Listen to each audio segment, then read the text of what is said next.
Welcome to the CEC Report for the 30th of September 2016. I'm Elisa Barwick, and joining me today is CEC leader Craig Isherwood. Welcome, Craig. Yeah, thanks, Elisa. And on today's show, Saudis, British panic. Obama's terrorist protecting veto defeated. And secondly, regime change is terrorism. Australia must quit Anglo-American agenda now. So on our first topic, Saudis, British panic. Obama's terrorist protecting veto defeated. This is very, very good news, Craig. And it refers to the JASTA bill, which is the Justice Against Sponsors of Terrorism Act, which we reported on the show 1 week ago, had just passed the US Congress and the House by unanimous acclamation, by voice vote. But we also foreshadowed on that show that Obama would veto it, and after we recorded the show at the last moment before the Congress was due to recess, Obama did indeed make that veto. Yeah, that's right, Lisa. I mean, people might remember on our show that we've published a pamphlet called "You Want to Stop a Near-Term Terrorist Attack? Read the 28 pages."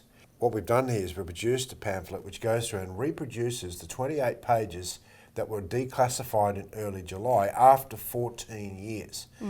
And the key about those 28 pages is they show in some detail of just how the Saudi government funded the 9/11 terrorists directly. And it's rather shocking, and I think this gave a certain momentum towards the JASTA bill, because what this bill allows for is that any entity or any government, I think the wording is that any foreign government implicated in a terrorist attack on US soil will no longer be protected from US lawsuits by sovereign immunity. Yeah.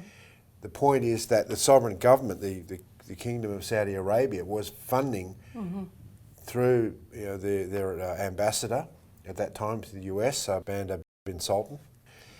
And the point is that under existing laws, because that's a sovereign government, the people, the victims of 9/11, couldn't sue the Saudi government.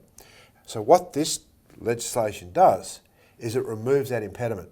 So now the victims of 9/11 can actually sue in a court of law the government of Saudi Arabia. But furthermore, Elisa, it means that there can be a discovery process of all the documents relating to 9/11. Now, why wasn't the 9/11 Commission findings in the 28 pages released earlier? Is because there's much more complicity to this than just the Saudi Arabians.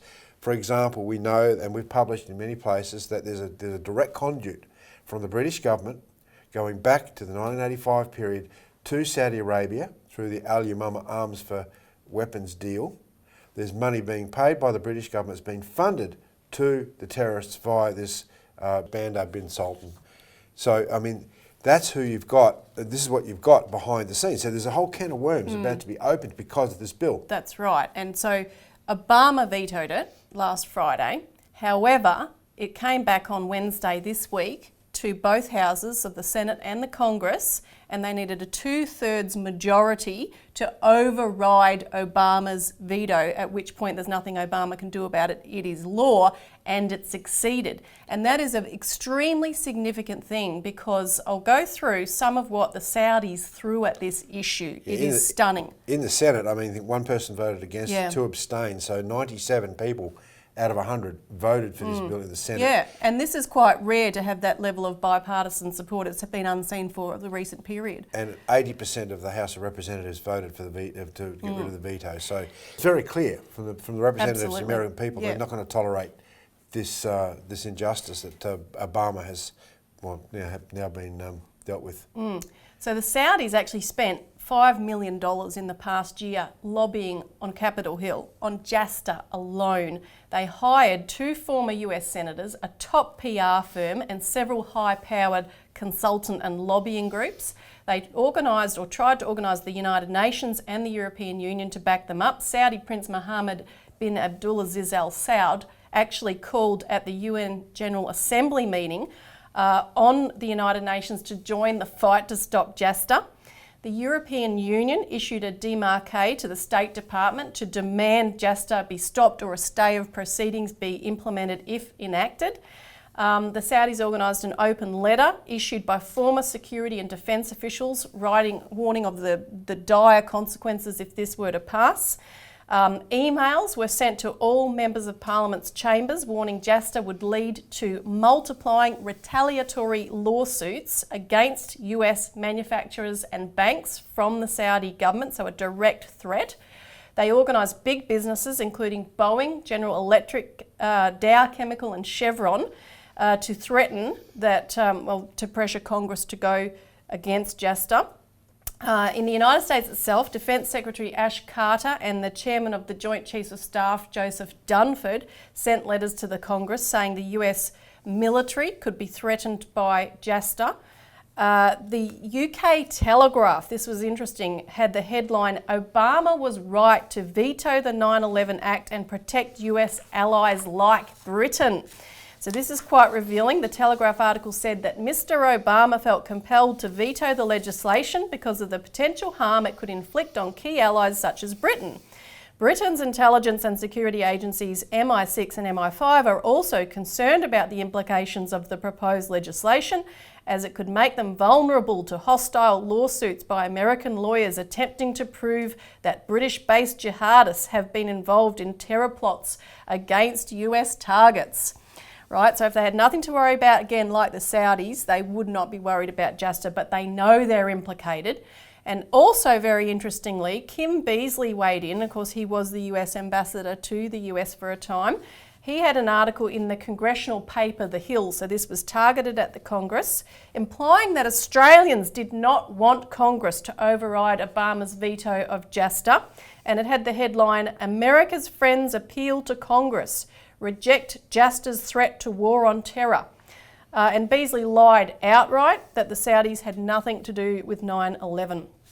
Now, the 9/11 families, by the way, refuted all of the allegations that if JASTA passed, there would be the ability from foreign governments to sue America or their military and so forth, and dismissed all of this as lies. Terry Strada, who's the head of one of the 9/11 families groups, with a number of other people, held a press conference on Capitol Hill just before the vote overriding JASTA, and they laid out very explicitly, and you can watch the videos of this on our website, that this was all based on lies, and that, as you said earlier, JASTA is actually very specific, it's very narrow. It just simply states that a foreign government implicated in a terrorist attack on US soil will no longer be protected from US lawsuits by sovereign immunity. And, you know, when you had an event like 9/11, really, who can disagree with that? But look, considering everything that was thrown at this is a huge victory for the democratic process. And it also shows that possibly we can get that same kind of spirit to implement things like Glass-Steagall, Craig. Well, that's what's building now, at least. I mean, the fact with Glass-Steagall, now Glass-Steagall, for those who don't know it, have just tuned in, is the law that was enacted in 1933 by Franklin Roosevelt, which separates out the legitimate, necessary commercial banking system from the toxic speculative banking system, which is your merchant banking, investment banking and so forth. And this, one-stop shop approach has happened in the last 10, 20 years, where you've got banks involved in stockbroking, investment banking, merchant banking, insurances and the whole works, so they become too big to fail. So the idea is to break these banks up and to re-regulate them and have a strong commercial banking system that is literally supported by the government, and the deposits are supported, but those deposits aren't used by the toxic investment and merchant banking sides of these banks. So that's what the Glass-Steagall represents. Now, that's not a very complicated idea. No. And what you find now, what we found is that this idea has been adopted by both the Republicans and the Democrats in their policy platforms for the congressional elections, for the presidential elections. So this has become a presidential campaign issue now. It hasn't been in the past.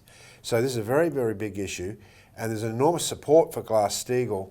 And once we get to the next phase of the global financial crisis Mark II, which is coming, then you can see that this is already seated in the American population and could very quickly move to become law in the US. And if it becomes law in the US, then idiots like Bill Shorten that says, oh, we're not going to support Glass-Steagall here, are going to do an exceptionally quick about-face and realise that this is a necessary policy direction for Australia. And this could still come up, by the way, in the next session of Congress, or even the lame duck session after the presidential election. But of course, this kind of building momentum has to be stopped by the powers that be, and we're going to talk a bit about that in regard to Syria and the ongoing war drive after the break.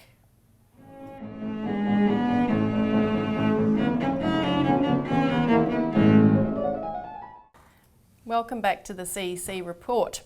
Regime change is terrorism. Australia must quit Anglo-American agenda now. So we just talked about the passage of the JASTA bill and the overriding of Obama's veto, and this is very significant because it actually threatens to undo all the ongoing regime change plans of the US, the UK and its allies, which started, of course, with the fraudulent invasion of Iraq after 9/11. And of course, Syria is the latest ongoing example.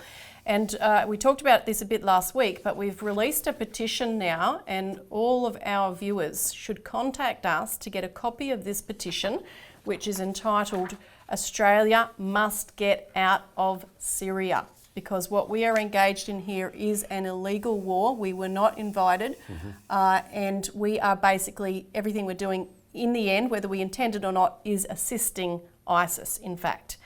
So contact us of copies for that. Now, by way of a quick update on what's happening in Syria, it's really at a crucial moment.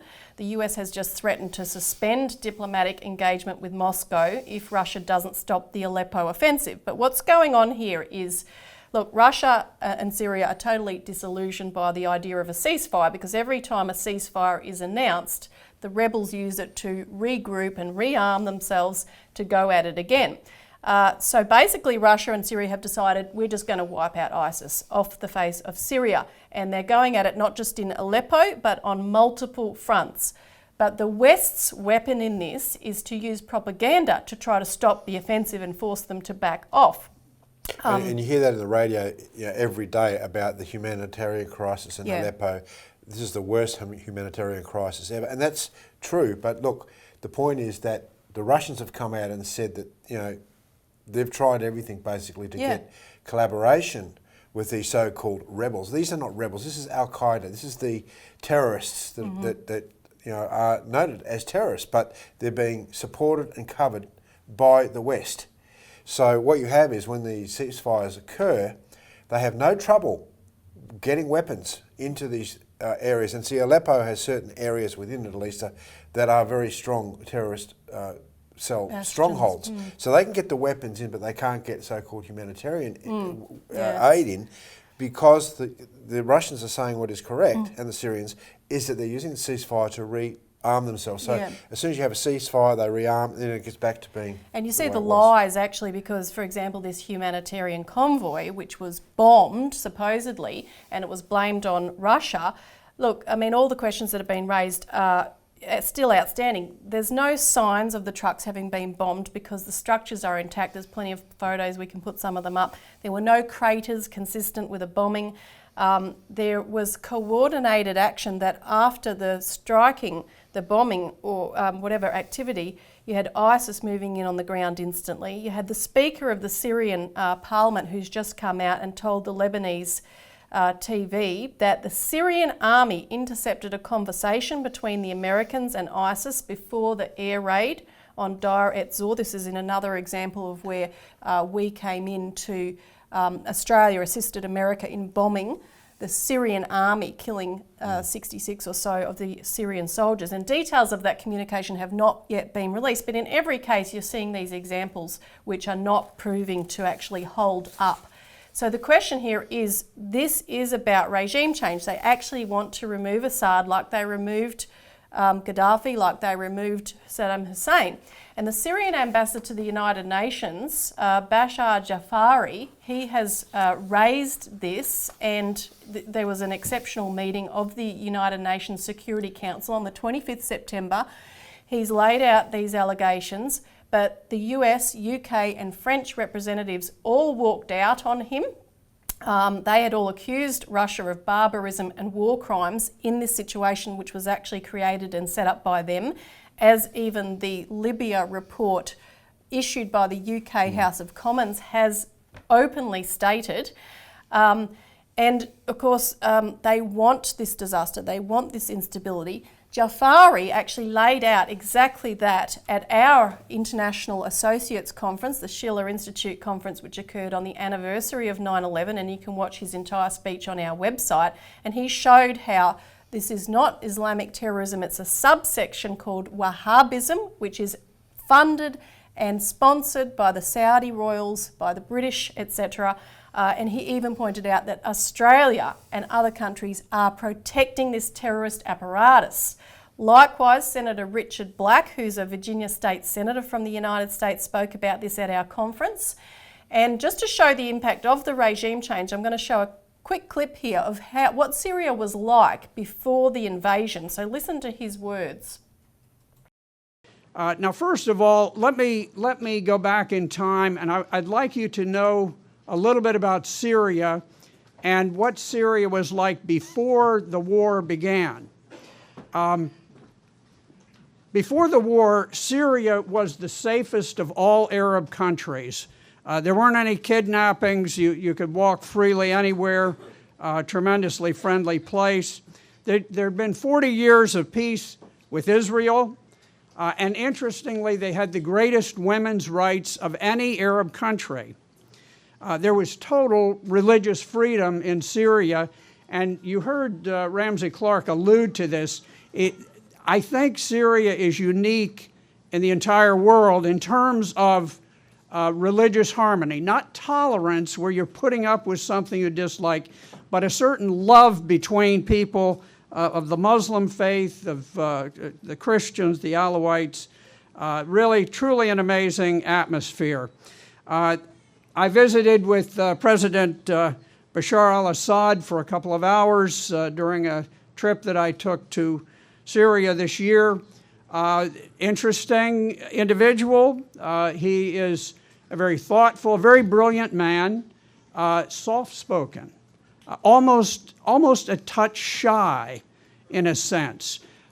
His wife, Asma al-Assad, is just a joyous woman, extremely bright. She was an investment banker, raised in London. And when the two of them took over in Syria, they came in with this zeal. They're young people, idealistic people, and they had a zeal for transforming Syria, for rooting out corruption, improving the economy, and so forth. Little did they know that there were things underway that were going to prevent that. So this was what, Syria was like before, harmonious, more so than probably any country. And later, Richard Black says, part of the plan involved creating religious divisions and hatred where they did not exist. And he said that the CIA people basically said, we can create hatreds between this group and that group and fissures, and we can use it in Iraq and we can use it everywhere. That was their attitude. And look, we've talked in the show before about how the DIA, the Defense Intelligence Agency, warned Obama if they supported the rebel groups against Assad, an Islamic State would be created, and Obama willfully ignored this because that's what they wanted, a tool or a weapon. But Craig, in a sense, this is good news because it means this was artificially created. It's not a natural phenomenon, so we can get rid of it, we can dismantle it. That's right, Elisa, and you find that Syria is an incredible example of religious harmony, as Richard Black said. The point is, Elisa, this is a propaganda war. And in war, the first casualty is always the truth, and that's what we're getting. And if people in Australia keep believing the major stream media about the propaganda, and I don't think all of them do, they're very suspicious of it, then the problem is that it's going to force us into even a worse conflict if there is a breakdown in diplomatic relations between Russia and the United States, and that even puts us on a faster track to global thermonuclear war, which is what we've warned about many times in both our publications and on this show. So that's why people should get involved, come and get this petition. Australia, get out of Syria. We don't need to be there. Yep. Right, and this is typical of Australia, but wandering all over the world, fighting in other people's wars. And that policy's got to stop. But we'll keep talking about it after this quick break.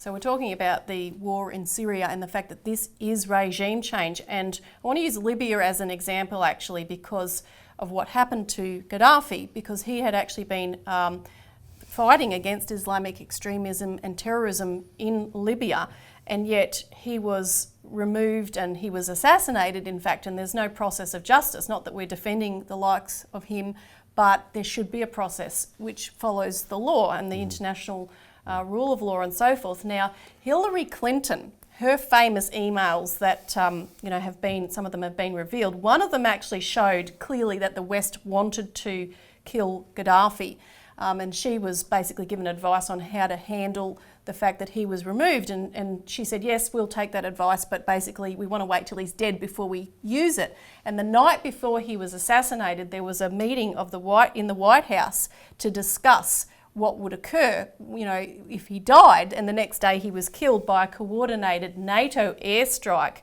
and rebel operation on the ground that moved in to kill him and his whole convoy, basically. Now, Gaddafi had been accused of a brutal response to the uprisings in the country in 2011, which was said to be an uprising against him, the dictator, etc. He retaliated to that by saying, look, I'm surprised that nobody understands that this is a fight against terrorism. And he actually warned of an Islamic jihad crossing the Mediterranean and swamping even Europe if it was not taken on.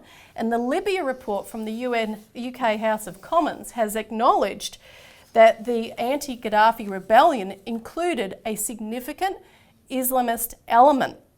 And the anti-Gaddafi movement was being supported, as we've documented in our Australian alert service, with weapons supplied from the United Arab Emirates and Qatar. So you've got to think about Assad for a second, what we laid out about what Syria was like. You think about Assad, he is now in Gaddafi's shoes. He would have been probably killed already if the Russians hadn't intervened to help Syria a year ago. And yet this is what, we're just going to show what Samantha Power had to say about Assad's intentions. The Assad regime is explicit. It believes only in a military solution. It says it is going to conquer militarily every last square inch of Syria. So that's what Samantha Power had to say. Oh, how dare he, Craig? A sovereign government is not allowed to fight for its sovereign country. That's nuts. But against ISIS. They're trying to take back the country from ISIS and terrorists. This is the insanity that we're dealing with here. This is an ideological war, and it's designed to really smash the sovereignty of countries. And that's what regime change is all about. It's not about protecting the people. It's not about responsibility to protect. It's about destroying the alliances that threaten the the Western dominance in the world today in their financial systems. You've got a counterposition to this, Elisa. It's called the BRICS. Brazil, Russia, India, China and South Africa. And consequently what you've got is an alliance that's not built on this idea of regime change and power structures that are supported by the financial establishment, the Western transatlantic financial establishment, but rather a collaboration between nation states for mutual economic development. And Russia is a crucial element of this. And Russia, as you said, stepped in 12 months ago to support Syria, saying we are not allowed, and we're not going to allow the sovereignty of Syria to be destroyed. And that's why it's brought the wrath of the West against Russia. And everywhere you look, whether it be the Ukraine, the MH17, the Syria fights, the UN, everywhere, Russia is being vilified because it's fighting for these sorts of principles. And that's what people have to understand. There's a much bigger fight here than just what's taking place. Because all of these countries that are being subject to regime change, they were all named by the United States pre-9/11, and there was a list of 7 countries. Yeah. They were all allies of the Soviet Union. So, that's why they've been targeted in that way. Yeah. Now, there's more information about all of this in our Australian Alert Service. Call in if you haven't already, get a copy, get in contact and get the petition to your members of Parliament. Thanks for joining us on the CEC Report, and see you again next week.